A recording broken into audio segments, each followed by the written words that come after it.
तो अब देखो, हम लोग को इसमें क्या बोल रहा है, हम लोग 30,000 रुपया बैंक में रखेंगे, 4 साल का हम लोग का टाइम पीरियड है, रेट दिया है 12% पर एनम कंपाउंडेड एनुअली, हर साल वो इंक्रीज होगा। तो देखो हम लोग का कैसे इंक्रीज होगा, हम लोग का फॉर्मूला क्या हो जा रहा है, ये वाला फॉर्मूला है, याद रहे, अगर कंपाउंडेड वर्ड देखे हैं तो ये वाला फॉर्मूला यूज करना है।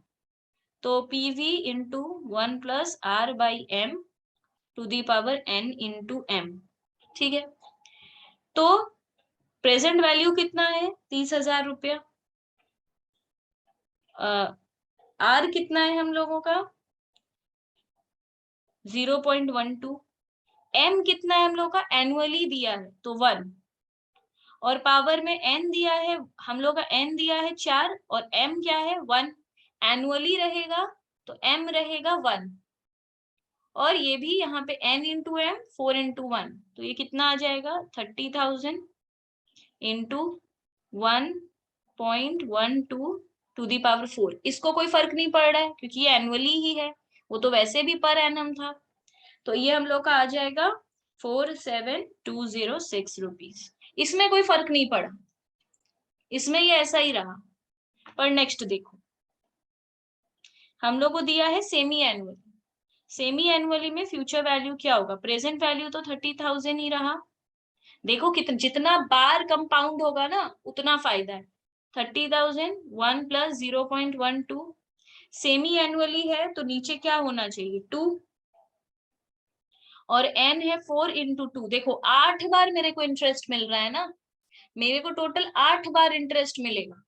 तो इसको सॉल्व करेंगे तो हम लोग कितना आ जाएगा 30,000 इंटू ये डिवाइड 0.12 डिवाइडेड बाई 2 0.06, तो 1.006 टू दी पावर 8। देखो जब हम लोग इसी 30,000 को बैंक में रखे थे और हम लोग का एनुअली कंपाउंड हो रहा था तो हम लोग को 47,206 मिला।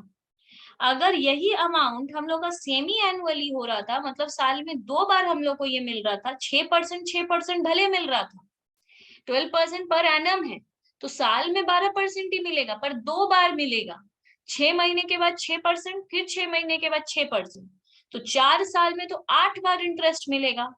तो हम लोग का ये रुपया ज्यादा हो गया इससे। अब अगर हम लोग क्वार्टरली करेंगे तो यहाँ पे 4 डाल के देखो और यहाँ पे 4 से इंटू करो, मंथली में डिवाइडेड बाई 12 करो और यहाँ पे 12 करो, देखो क्या आंसर आ रहा है। इसके बाद इसका और एक सम बना लेते हैं, इलस्ट्रेशन 6, थोड़ा अच्छे से प्रैक्टिस हो जाएगा।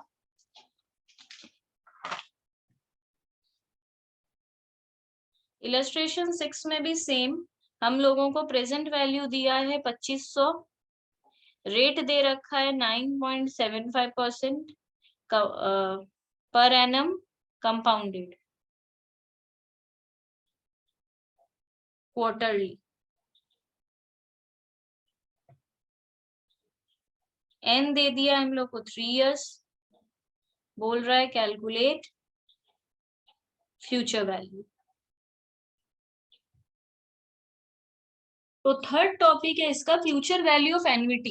एन्युटी का मतलब क्या होता है, हम हर साल या हर मंथ, तो इसमें बेसिकली हम लोग को बोल रहा है, एन्युटी का मतलब होता है हर वक्त जरूरी नहीं है कि ये ईयरली ही वहां पे जमा हो, ईयरली ही एन्युटी का मतलब ये नहीं है हर साल ही जमा हो, हर मंथ भी अगर कहीं पे जमा हो रहा है, बट अभी तक में सिंगल कैश आउटफ्लो था, एक ही बार कैश आउटफ्लो हो रहा था, पर यहाँ पे हम बहुत बार पैसा डालते हैं, जैसे रिकरिंग अकाउंट जब हम खोलते हैं, रिकरिंग डिपॉजिट अकाउंट, आरडी में क्या होता है, हम फिक्स कर देते हैं कि 5,000 रुपया हर साल कट जाए, 5,000 रुपया हर मंथ कट जाए, तो 5,000 करके हम हर साल जमा करते हैं। तो यहाँ एन्युटी है तो एवरी ईयर रख, ठीक है।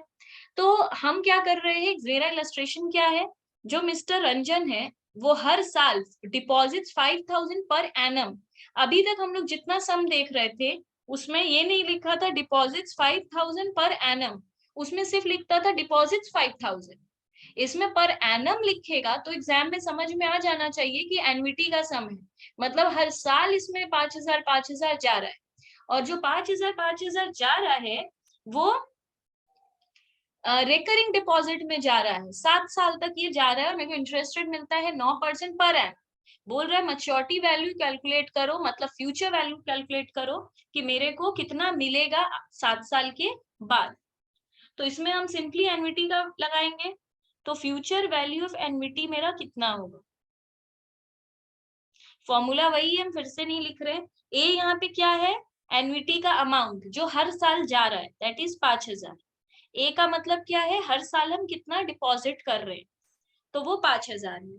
आर मेरा कितना है, रेट 0.09, और मेरा 1 प्लस रेट वही है 0.09, एन है मेरा 7 साल -1। तो इसको सॉल्व कर लेंगे तो मेरा आ जाएगा 46,002 रुपीज। अब यहाँ पे हम लोगों को एन्युटी में दिया है सेमी एनुअली, एन्युटी के अंदर दे दिया है सेमी एनुअली, मतलब ये ए अगर हम लोग का दिया हुआ है 15,000 पर एनम, मतलब ये एन्युटी का सम, और उसमें हम लोग को इंटरेस्ट मिलता है 2 बार साल में। तो इसको कैसे करेंगे, फॉर्मूला वही रहेगा, फॉर्मूला कुछ चेंज नहीं होगा, फ्यूचर वैल्यू ऑफ एन्युटी ही निकालेंगे।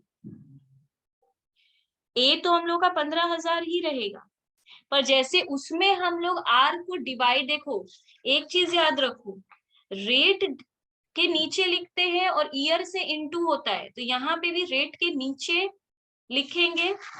तो यहाँ पे अगर कह सकते हैं, अगर इस तरीके का देगा तो ए और आर बाई एम हो जाएगा, अगर ये सब है तो divided by 1 plus R by M हो जाएगा,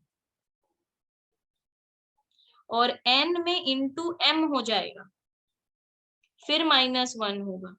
तो याद रहे, अगर सेमी एनुअली या मंथली या क्वार्टरली कुछ ऐसा दे रहा है और एन्युटी का सम है, तो ये फॉर्मूला हो जाएगा। सॉल्व करो। अच्छा, अब एक काम का बात क्या जानना है, अगर हम लोग देखो, एक दो तरीके से हम लोग इन्वेस्टमेंट करते हैं। एक हम लोग बोलते हैं कि आप 1 जनवरी को ही मेरा पैसा काट लीजिएगा, मतलब beginning of the year, beginning of the month या बिगनिंग ऑफ द क्वार्टर या बिगनिंग ऑफ द ईयर, कोई भी बिगनिंग में अगर हम लोग ये पैसा जमा कर रहे हैं तो अलग फॉर्मूला है, और अगर एंड में पैसा जमा करते हैं तो अलग फॉर्मूला है। अगर हम लोग बोलते हैं कि हर मंथ के एंड में आप पैसा काट लेना मेरे अकाउंट से, आरडी में जमा कर देना, मतलब ये जो हम 5,000 जमा कर रहे हैं, ये हर मंथ के लास्ट में या ईयरली करा रहे हैं, तो हर साल के एंड में, मतलब 31 दिसंबर को आप मेरा अकाउंट से पैसा काट लेना। तो एंड में अगर हम पैसा जमा करते हैं तो ये फॉर्मूला, पर अगर हम बिगिनिंग में पैसा जमा करते हैं, जो कि 4th टॉपिक है, फ्यूचर वैल्यू ऑफ एन्युटी ही रहेगा वो भी, पर सम को ध्यान से पढ़ना। अगर इन द बिगनिंग हम पैसा जमा कर रहे हैं, इन द बिगनिंग का केस है, अगर इन द बिगनिंग का केस है तो मेरा फॉर्मूला थोड़ा सा चेंज हो जाएगा, future value A by R ही रहेगा जैसा उसमें था। इनफैक्ट शुरू का पोर्शन भी 1 plus R to the power n -1 होगा, पर यहाँ पे और एक 1 प्लस आर भी होगा। मैम वो सब नहीं होगा प्रेजेंट। तो अभी कंपाउंडिंग टेक्निक हम लोग का ओवर हो गया, इतना ही है कंपाउंडिंग टेक्निक में। सम इसका नहीं करवा रहे हैं क्योंकि सम वैसा ही आएगा, ऐसा ही सम्स रहेगा, बट हम लोगों को सिर्फ बोल देगा बिगनिंग में डाले हैं तो फॉर्मूला ये यूज कर लेंगे, हो जाएगा। अब हम लोग स्टार्ट कर रहे हैं डिस्काउंटिंग टेक्निक। तो डिस्काउंटिंग टेक्निक में हम इधर आ जाते हैं क्योंकि मेरे को इधर लिखना है। डिस्काउंटिंग टेक्निक में है, here we calculate the present value। इससे हम लोग फ्यूचर वैल्यू कैलकुलेट कर रहे हैं कि आज 100 रुपया रखेंगे तो कल कितना मिलेगा। पर हम लोग डिस्काउंटिंग से क्या देखते हैं, अगर तुम मेरे को 1 साल बाद 110 रुपया दोगी तो उसका आज कितना वैल्यू है।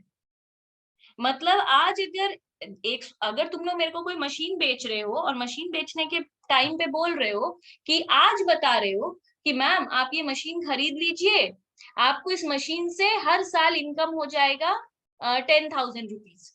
तो हमको जानना है, तुम आज बता रही हो 10,000 मिलेगा मेरे को 1 साल के बाद, पर जब वो 1 साल के बाद मेरे को मिलेगा तब तो 10,000 का वैल्यू 10,000 नहीं होगा, क्योंकि तुम आज बता रही हो मेरे को 10,000। जैसे बैंक के हिसाब से ही बात करते हैं, बैंक वाला अगर हमको बोलता है कि मैडम आज आप 100 रुपया बैंक में रखिए, आपको 108 रुपया बाद में मिलेगी, तो आज के हिसाब से हम देख रहे हैं कि वाह, मेरे को 1 साल में 8 रुपया का फायदा हो रहा है। क्यों? क्योंकि आज मेरे को 108 रुपया बहुत लग रहा है, बट जब 1 साल के बाद 108 रुपए में तो हम वो नहीं खरीद पाएंगे जो मेरे को आज खरीदना है। मनी का वैल्यू तो गिर जाएगा। तो रियल में उसका वैल्यू कितना रहेगा उस टाइम? कितने का सामान खरीद पाएंगे? 106 रुपया का हम सामान खरीद पाएंगे। जैसे अगर इसको बड़े फिगर में बताएं तो सोचो, हम लोग आज को इन्वेस्टमेंट कराते हैं। आज के डेट में 5 लाख रुपया बहुत बड़ा रुपया है। 5 लाख रुपया एक मिडिल क्लास फैमिली के लिए 5 लाख रुपीज एक अच्छा अमाउंट है। तो बैंक के आदमी ने मुझे कहा, आप 50,000 रुपया बैंक में रखिए, 10 साल के बाद हम लोग आपको 5 लाख रुपया देंगे। लॉजिकली सोचो, आज की डेट में 5 लाख एक बड़ा अमाउंट है, 10 साल के बाद 5 लाख का क्या वैल्यू रहेगा? कुछ वैल्यू नहीं रहेगा। हर आदमी ऐसे बोलता है कि आज 5 लाख रुपए में किसी का इलाज भी नहीं होता है, 10 साल बाद क्या ही होगा। तो आज तुम मेरे को बेनिफिट बता रही हो कि मैम आपको 10 साल के बाद 5 लाख रुपया मिलेगा, तो हम वैल्यू निकालेंगे ना कि 5 लाख का वैल्यू तब क्या होगा। तब तो 5 लाख का वैल्यू 1 लाख रुपया होगा। तो ये जो हम लोग वैल्यू कम करके सोचते हैं क्योंकि इन्फ्लेशन आ जाएगा, उसको हम लोग कहते हैं डिस्काउंटिंग टेक्निक। तो देखो, इससे हम लोग का कोई फॉर्मूला चेंज नहीं हो जाता है, फॉर्मूला सेम ही रहता है। यहाँ जो फॉर्मूला था वही है, ये यहाँ आ जाएगा, ये जो है ये फ्यूचर वैल्यू के नीचे आ जाएगा, तो प्रेजेंट वैल्यू बच जाएगा। ये वही फॉर्मूला है, तो ये और ये वही फॉर्मूला है, बस प्रेजेंट वैल्यू निकालना है, इसलिए इस तरफ रखें। तो इसका एक इलस्ट्रेशन कर लेते हैं। यहाँ पे हेडिंग दे देते हैं डिस्काउंटिंग टेक्निक, वरना मिक्स हो जाएगा।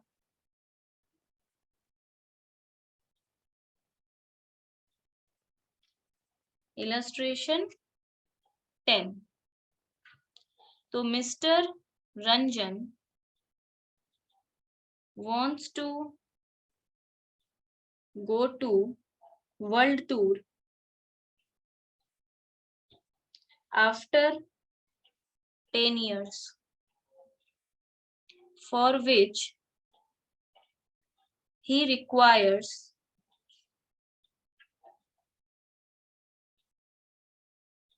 rupees 500 lakh. Calculate the amount to be invested today if FD yields at the rate 12% per annum.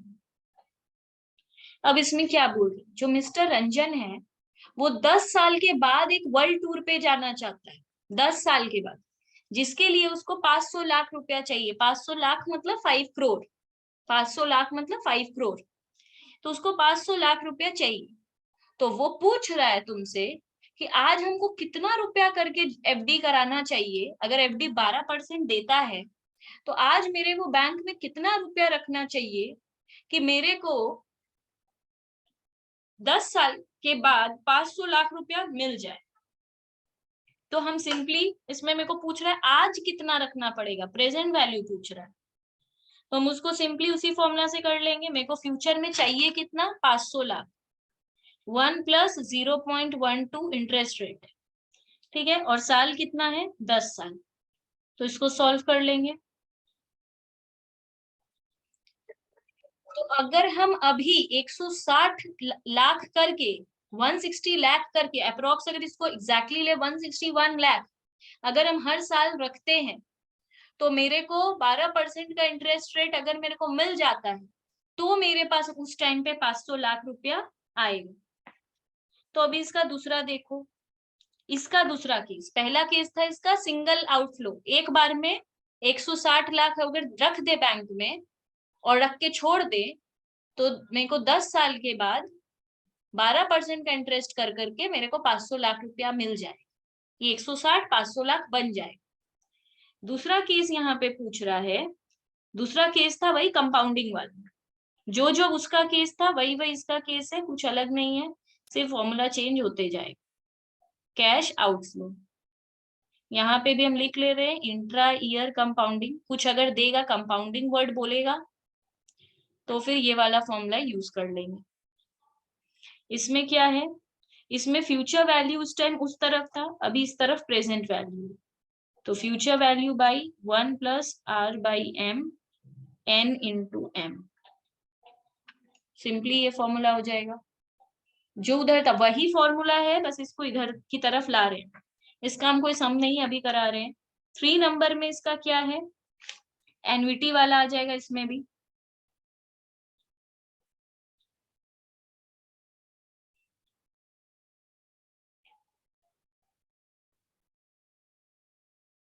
उसमें हम लोग को सम क्या दिया है, ए दिख रहा है, ए दिखते ही समझ में आ जाता है एन्युटी है, और कहीं पे भी कंपाउंडेड वर्ड नहीं है, मतलब ये वाला फॉर्मूला है। तो इसका हम लोग कैसे करने वाले हैं, प्रेजेंट वैल्यू ए कितना है 5000, आर कितना है 0.09, 1 minus 1, 1 plus 0.09 to the power 13। तो 5000 डिवाइडेड बाई 0.09 करेंगे तो ये आ जाएगा मेरा 5 टाइम्स 5.56, और इधर 1 minus 1 by 1.09 to the power 13। तो ये मेरा 5555.56, और इधर 1 माइनस 1 बाई, इसको पूरा करेंगे तो 3.0658 आ जाएगा। तो इसको लास्ट में अगर पूरा करें तो 37434 आए। तो आज अगर एन्युटी है, मतलब आज अगर हम हर साल 5000 करके 13 साल तक रखेंगे, और मेरे को 9% इंटरेस्ट रेट भी मिल रहा है, तो 5000 को अगर 13 साल रखा जाए तो हिसाब से 65,000 हम रखे हैं, पर उस टाइम 65,000 का वैल्यू कितना लगेगा, 37,000 अप्रॉक्स उसका वैल्यू रहेगा। मतलब रख रहे हैं 65,000, वैल्यू रहेगा उसका 37,000 का। और हम एक बात बता दें, जब हम ये जो यहाँ पे हम लोग जो ये 9% बोलते हैं, ये हमको ये क्या है, ये तो पैसा तुम लोग बोलोगे मैम 65,000 रख रहे हैं तो पैसा तो मेरा बढ़ना चाहिए, तो ये गिर कैसे जाता है।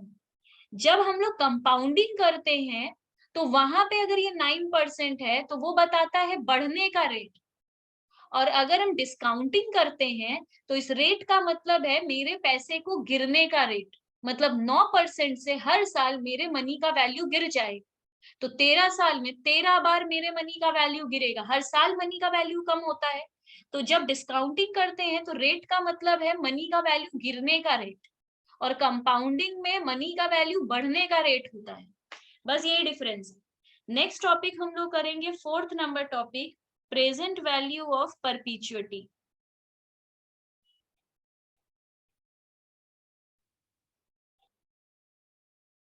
तो परपीचुअटी का मतलब क्या होता है, देखो अगर डिक्शनरी में ढूंढने जाए, अभी अगर गूगल में परपीचुअटी का मीनिंग सर्च करे तो इसका मतलब है कंटिन्यूटी, मतलब हमेशा, नेवर एंडिंग।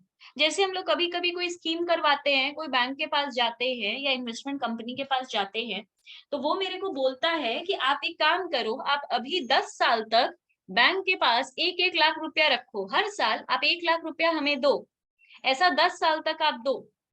उसके बाद 10 साल 10th ईयर में देके आप स्टॉप कर देना। उसके बाद 10 साल के बाद आप जब तक जिंदा रहोगे, हम हर साल आपको 50,000 देंगे, या हर महीना हम आपको 15,000 रुपया देंगे। जब तक आप जिंदा रहोगे तब तक देंगे। इसको पेंशन प्लान भी बोलते हैं, कि पेंशन की तरह आप जब तक जिंदा रहोगे हम लोग आपको तब तक रुपया देंगे। अभी ये तो नहीं पता है ना कितने टाइम तक हम जिंदा रहने वाले, और तुम मेरे को कब तक पैसा देने वाले हो। तो इसका मतलब है परपीचुइटी, हमेशा, इंफिनिटी तक, मतलब नहीं पता कब तक। तो एन क्या होगा यहाँ पे, देखो रियल में ना ये वही फॉर्मूला है जो इतना टाइम से हम लोग कर रहे हैं, यही फॉर्मूला है ये रियल में, ठीक है। तो इस फॉर्मूला को अगर ध्यान से समझो, क्यों सिर्फ ए बाई आर बचा, यहाँ एन की जगह क्या आ जाएगा, इंफिनिटी का साइन। कोई भी चीज के ऊपर अगर इंफिनिटी है तो हम लोग उसको क्या लिखते हैं, A by R, 1 minus 1 by infinity, क्योंकि किसी के भी पावर में अगर इंफिनिटी है तो इंफिनिटी ही आया। अब 1/इंफिनिटी क्या होता है, हम सबको पता है 0। 1/इंफिनिटी का मैथ्स में फॉर्मूला है ये 0। तो a/r 1 - 0, 1 - 0 1 ही होता है, तो a/r इंटू 1 a/r ही बचा, इसलिए इसका फॉर्मूला सिर्फ a/r है।